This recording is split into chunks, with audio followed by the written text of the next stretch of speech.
तो hello student, welcome back to my channel Samrat Academy. तो दोस्तों, मेरा नाम है आकाश और मेरे प्यारे विद्यार्थियों, अगर आप क्लास 10th में हैं तो ये वीडियो बहुत ही ज़्यादा इंपॉर्टेंट है आप लोगों के लिए, क्योंकि इस वीडियो में हम बात करने वाले हैं क्लास 10th हिंदी, जो कि वो प्रश्न बात करने वाले हैं जो कि 2022 बोर्ड एग्जाम में सीधा वो आप लोगों को पूछा जाएगा। ठीक है, ये प्रश्न बहुत ही ज़्यादा इंपॉर्टेंट है। हर साल ये प्रश्न निश्चित होते हैं और हर साल ये प्रश्न आते हैं। ठीक है, तो हिंदी में सबसे पहले इन प्रश्नों को आप लोगों को उस प्रश्नों को तैयार करना है जो कि आप लोगों को फिक्स रहता है कि ये प्रश्न पूछा जाएगा। ठीक है, वो सारे प्रश्न हम इसमें कैलकुलेट करके लेकर आया हूँ और सारा प्रश्न एक एक करके डिस्कस करूँगा। इस सभी प्रश्नों को आप अच्छे से नोट कर और अच्छे से याद करके आप बोर्ड एग्जाम में पहुँचिएगा। मेरे प्यारे विद्यार्थियों, विश्वास कीजिए मेरे पे, जितना प्रश्न मैं आप बता रहा हूँ यहाँ पे, और उस प्रश्न आपने तैयार कर लिया 100%, इसके बाहर एक भी प्रश्न नहीं आएंगे। ठीक है, इसके रिलेटेड जो क्वेश्चन आते हैं। ठीक है, वैसे तो हिंदी 70 नंबर का रहता है, सब में हमने अब प्लेलिस्ट में जाके देख सकते हैं, हर एक पोर्शन को हमने कवर किया है। तो चलिए आज की वीडियो स्टार्ट करते हैं। और यहाँ पे पहला प्रश्न आप लोगों को आना ही चाहिए और जल्दी से कमेंट बॉक्स में इसका आंसर भी आप लोग हमको बताते चलिए, अगर आपको मालूम है तो। अन्यथा नहीं मालूम है तो मैं बताऊंगा, आप उससे आंसर मैच करा के याद कर लीजिएगा। जैसे पहला प्रश्न है, किसी एक नाटककार का नाम लिखिए। अब ये प्रश्न बहुत ही ज़्यादा इंपॉर्टेंट है। ठीक है, आप लोगों को एक नाटककार का नाम तो याद होना ही चाहिए। ठीक है, प्रश्न बहुत बार पूछा गया है। किसी एक नाटककार, एक नंबर का यह प्रश्न पूछा आता है, कितना, एक नंबर का। किसी एक नाटककार का आपको नाम लिखना है। तो चलिए मैं बता देता हूँ कि किसी एक नाटककार का नाम कौन लिख सकते हैं, वो भी मैं बहुत सिंपल बताऊँगा उनका नाम। जैसा पहला नाम है जो कि आप लोगों को याद करके जाना, बहुत ही सिंपल, जयशंकर प्रसाद। जयशंकर प्रसाद, देखिए बहुत ही ज़्यादा सिंपल नाम है और इसको आप आसानी से याद कर पाएँ, जयशंकर प्रसाद जी। वैसे तो बहुत सारे नाटककार हैं, लेकिन मैं सिंपल आप लोगों को बताऊंगा जो तुरंत याद हो जाए। किसी एक नाटककार का नाम श्री जयशंकर प्रसाद, बस और कुछ नहीं। आई होप आपको प्रश्न नंबर पहला अच्छे तरीके से क्लियर हो गया होगा, कोई भी डाउट नहीं होगा। इसी के साथ क्वेश्चन नंबर दूसरा देखिए, कितना प्यारा प्रश्न है। और प्रश्न है कि शुक्ल युग के दो नाटककारों का नाम लिखना है। देखिए प्रश्न बहुत ही ज़्यादा महत्वपूर्ण है। कह रहा है कि शुक्ल युग के दो नाटककार का नाम लिखना है, दोनों शुक्ल युग के होने चाहिए और दो नाटककार का नाम लिखना है। तो चलिए देख लेते हैं। तो पहला आप जो लिखेंगे बहुत सिंपल, जयशंकर प्रसाद ही लिख लीजिए, क्योंकि ये भी शुक्ल युग के ही हैं। ठीक है, तो यहाँ पर लिखेंगे पहला इनका ही नाम लिख लिया जाए, बहुत सिंपल है, जयशंकर प्रसाद। क्या लिखेंगे, जयशंकर प्रसाद। आप एक नाम लिख लिए, जयशंकर प्रसाद।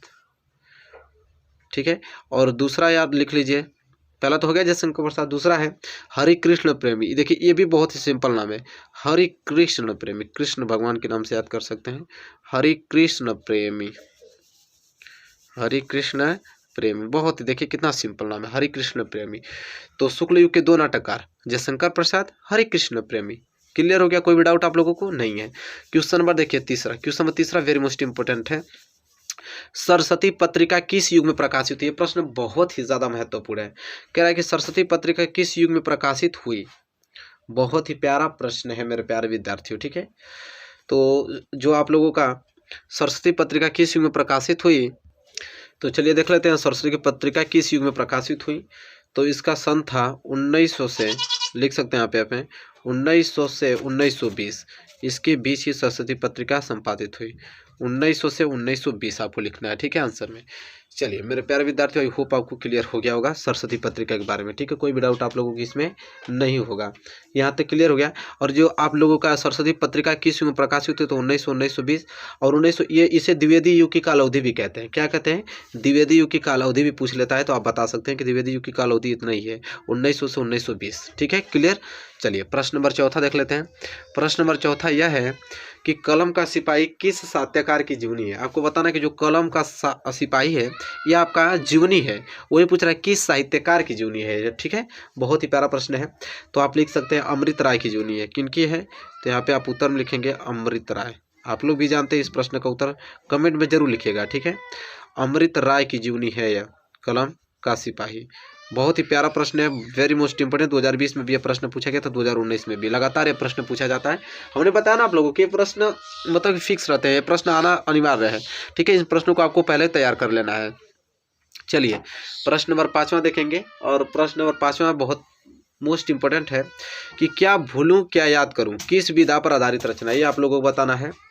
बहुत ही प्यारा प्रश्न है कि क्या भूलूं क्या याद करूं, किस विधा पर आधारित रचना है। तो चलिए आप लोगों को बताना है किस विधा पर आधारित रचना है। चलिए तो देख लेते हैं, क्या भूलूं क्या याद करूं किस विधा पर आधारित रचना है। तो आत्मकथा पर आधारित है, ठीक है, आत्मकथा विधा पर आधारित रचना है। तो लिखेंगे आत्मकथा विधा पर आधारित, आत्मकथा विधा पर आधारित आपकी यह रचना है, आधारित, ठीक है। चलिए अब question number 6, question number 6 very most important है कि किसी एक यात्रा वृत्त लेखक का नाम बताना है, किसी एक यात्रा वृत्त लेखक का नाम बताना है, ठीक है। वेरी मोस्ट इंपोर्टेंट प्रश्न है, बहुत बार एग्जाम में पूछा गया है कि किसी एक यात्रा वृत्त लेखक का नाम लिखिए। तो आप लिख सकते हैं राहुल सांकृत्यायन का, बहुत ही ज़्यादा मोस्ट इंपोर्टेंट यह प्रश्न है। तो क्या लिखेंगे, राहुल सांकृत्यायन।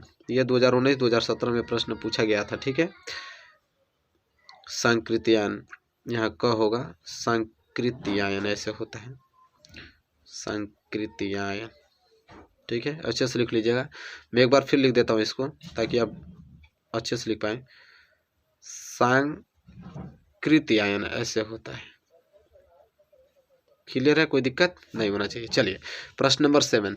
अब प्रश्न नंबर 7 वेरी मोस्ट इंपोर्टेंट है, किसी एक गद्य गीत लेखक का नाम लिखना है। बहुत ही प्यारा प्रश्न है, ठीक है, आप लोगों को बताना है किसी एक गद्य गीत लेखक का नाम, और यह प्रश्न वेरी मोस्ट इंपोर्टेंट है, ठीक है। तो इसका उत्तर हो जाएगा राय कृष्ण दास, राय कृष्ण दास। हमसे पूछा है किसी एक गद्य गीत लेखक का नाम, तो हम लिख देंगे राय कृष्ण दास जी। बहुत ही ज़्यादा सिंपल नाम है, इसको आप आसानी से याद कर पाएंगे, राय कृष्ण दास, ये किसी एक गद्य गीत लेखक का नाम है, ठीक है।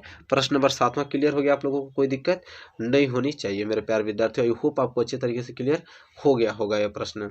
चलिए अब नेक्स्ट क्वेश्चन की तरफ बढ़ेंगे, और नेक्स्ट क्वेश्चन जैसा कि देख पा रहे हैं इस स्लिप में आपको देखने को मिलेगा, बहुत सारा प्रश्न लेके आ रहा हूँ मोस्ट इंपोर्टेंट, सारे प्रश्नों को आपको अच्छे से नोट कर लेना है।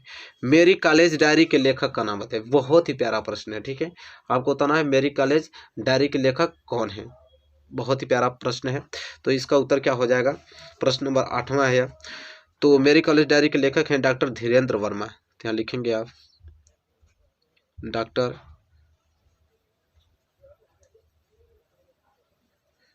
धीरेन्द्र वर्मा, क्या लिखेंगे, डॉक्टर धीरेन्द्र वर्मा, ठीक है। क्लियर यहाँ तक, मेरी कॉलेज डायरी के लेखक का नाम क्या है, डॉक्टर धीरेन्द्र वर्मा है, ठीक है। क्लियर यहाँ तक। चलिए ये क्वेश्चन नंबर 8वां था। क्वेश्चन नंबर 9 उसके जस्ट नीचे है, ये भी प्रश्न बहुत ही ज़्यादा महत्वपूर्ण है, आप लोगों को बताना है कि ठलुआ क्लब के लेखक का नाम लिखिए। बहुत प्यारा प्रश्न है, ठीक है। चलिए बताइए ठलुआ क्लब के लेखक का नाम क्या है, प्रश्न नंबर 9। तो ठलुआ क्लब के लेखक का नाम जो है वह है गुलाब राय। क्या है, गुलाब राय। तो क्या लिख देंगे, गुलाब राय लिखेंगे, गुलाब राय। बहुत ही प्यारा प्रश्न है, ठीक है। ठलुआ क्लब के लेखक का नाम गुलाब राय। क्लियर हो गया, यहाँ तो कोई डाउट नहीं होना चाहिए।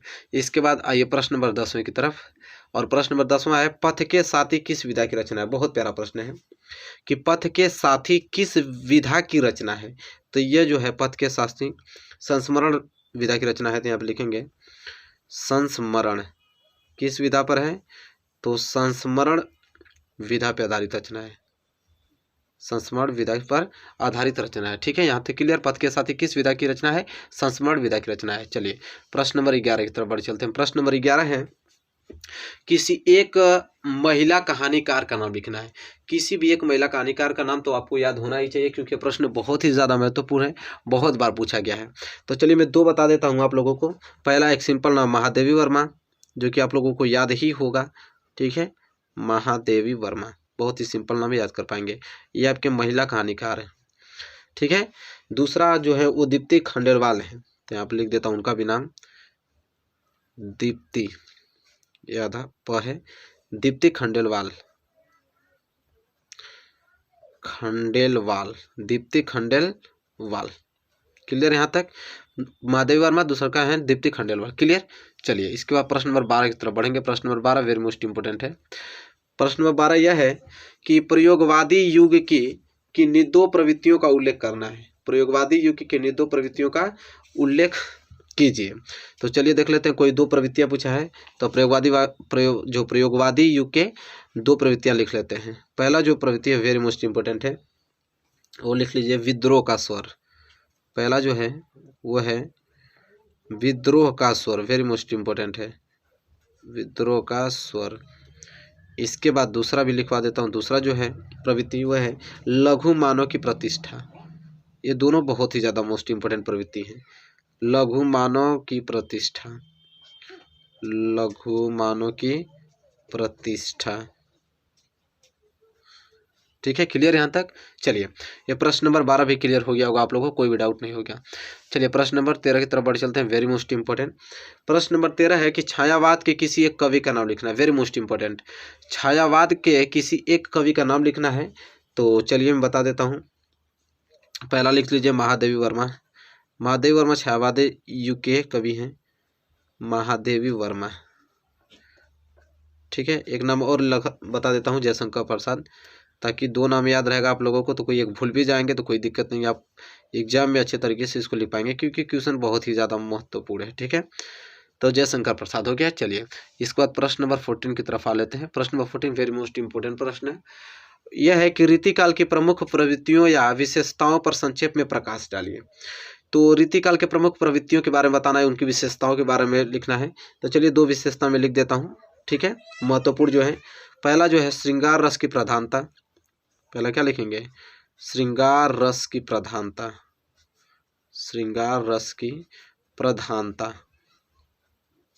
प्रधानता। ठीक है, और एक और मैं बता देता हूँ, दूसरा जो है वो है मुक्तक काव्य की प्रमुखता। ठीक है, तो इसको लिख लेता हूँ यहाँ पे, मुक्तक काव्य की, मुक्तक काव्य की प्रमुखता, प्रमुखता। ठीक है, तो यहाँ पे जैसा कि आपने देखा कि रीतिकाल की दो हमने प्रवृत्तियां विशेषताओं को लिख दिया बहुत अच्छे तरीके से, और इस प्रश्नों को आपको याद करके जाना है मेरे प्यारे विद्यार्थियों। ठीक है, तो जैसा कि आपने देखा कि 14 क्वेश्चन हमने इस वीडियो में आप लोगों को डिस्कस किया, जो कि बहुत ही ज़्यादा महत्वपूर्ण है।